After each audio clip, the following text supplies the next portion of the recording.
ये कहानी एक छोटे से गांव की है जहां पर एक सड़क के साथ अजीबोगरीब घटनाएं घटने लगी। यह सड़क गांव के मुख्य बाजार से होकर एक घने जंगल की ओर जाती थी। ये जंगल सदियों से रहस्यमयी कहानियों और किंवदंतियों का हिस्सा रहा है। गांव का नाम शांति नगर था, जो अपनी सादगी और शांति के लिए प्रसिद्ध था।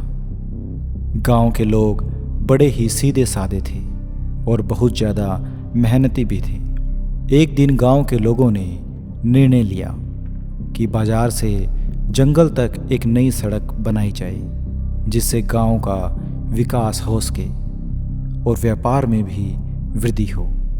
सड़क का निर्माण शुरू हुआ।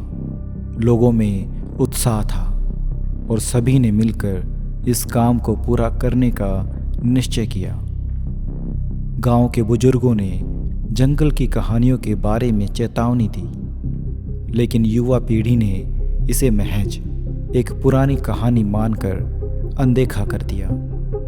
सड़क का निर्माण लगभग समाप्त हो चुका था कि एक रात जब निर्माण कार्य के एक मजदूर ने सड़क पर ही रात बिताने का निर्णय लिया। अगली सुबह वह मजदूर लापता हो गया।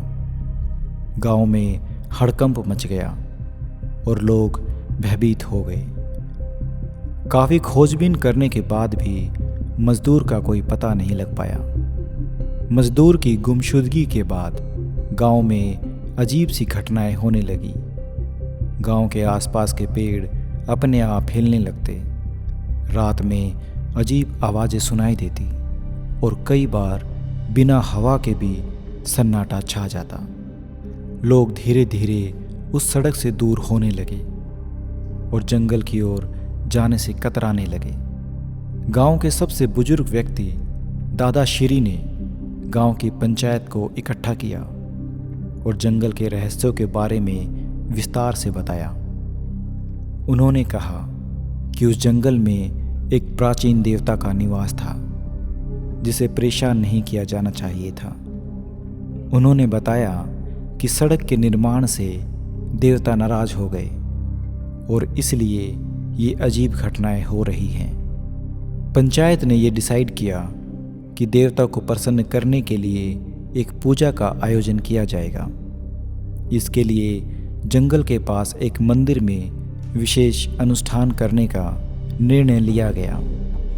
गांव के पुजारी ने अनुष्ठान की तैयारी शुरू की। पूरे गांव के लोग पूजा में शामिल हुए। पूजा के दौरान पुजारी ने देवता से क्षमा याचना की और भविष्य में जंगल की शांति को भंग न करने की प्रतिज्ञा की। अनुष्ठान के दौरान हवा तेज चलने लगी और एक डरावना सन्नाटा छा गया। लोग सहमे हुए थे, लेकिन पूजा पूरी होने के बाद सब कुछ सामान्य हो गया। पूजा के बाद अजीब घटनाएं बंद हो गई।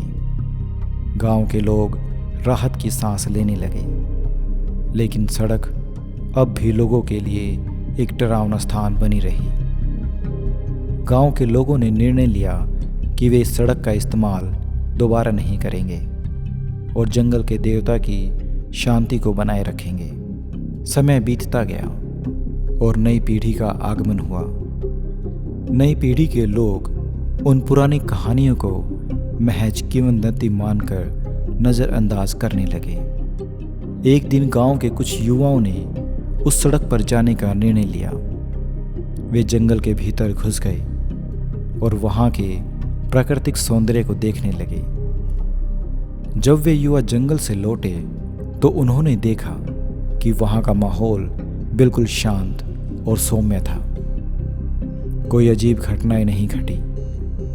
उन्होंने गांव में आकर बताया कि जंगल में कोई डरावनी चीज़ नहीं है और सब कुछ सामान्य है। धीरे धीरे गांव के लोगों का डर कम हो गया और उन्होंने उस सड़क का इस्तेमाल फिर से शुरू कर दिया। गांव के लोगों ने सड़क की मरम्मत कराई और अब उस सड़क का उपयोग व्यापार और यात्रा के लिए होने लगा। सड़क के दोनों ओर पेड़ पौधे लगाए गए और उसे सुंदर बनाया गया। लोग अब बिना डर के उस सड़क से गुजरने लगे और जंगल के सौंदर्य का आनंद लेने लगे। इस प्रकार शांतिनगर के लोगों ने अपने साहस और समझदारी से एक श्रापित सड़क को एक सुंदर यात्रा मार्ग में बदल दिया। ये कहानी हमें सिखाती है कि कभी कभी अंधविश्वास और डर को परे हटाकर हमें अपने आसपास की दुनिया को समझने और उसे बेहतर बनाने का प्रयास करना चाहिए। गांव में अब कोई भी डर नहीं था और लोग खुशी खुशी उस सड़क का इस्तेमाल करने लगे। समय के साथ उस सड़क के साथ जुड़ी कहानियां भी भूली बिसरी बातें बन गई, लेकिन बुजुर्ग हमेशा नई पीढ़ी को उस समय की घटनाओं के बारे में बताते रहे, जिससे कि वे समझ सकें कि हमारी परंपराएं और हमारे पुराने विश्वास हमें कभी कभी सच्चाई से भी रूबरू करवाते हैं। श्रापित सड़क की कहानी गांव की एक अनमोल धरोहर बन गई, जो हमें सिखाती है कि साहस, समझदारी और एकजुटता से हम किसी भी विपरीत परिस्थिति का सामना कर सकते हैं। अगर आपको हमारी वीडियो अच्छी लगे तो आप हमारे YouTube चैनल को सब्सक्राइब ज़रूर कर दें और साथ में लाइक और शेयर भी अवश्य कर दें। धन्यवाद।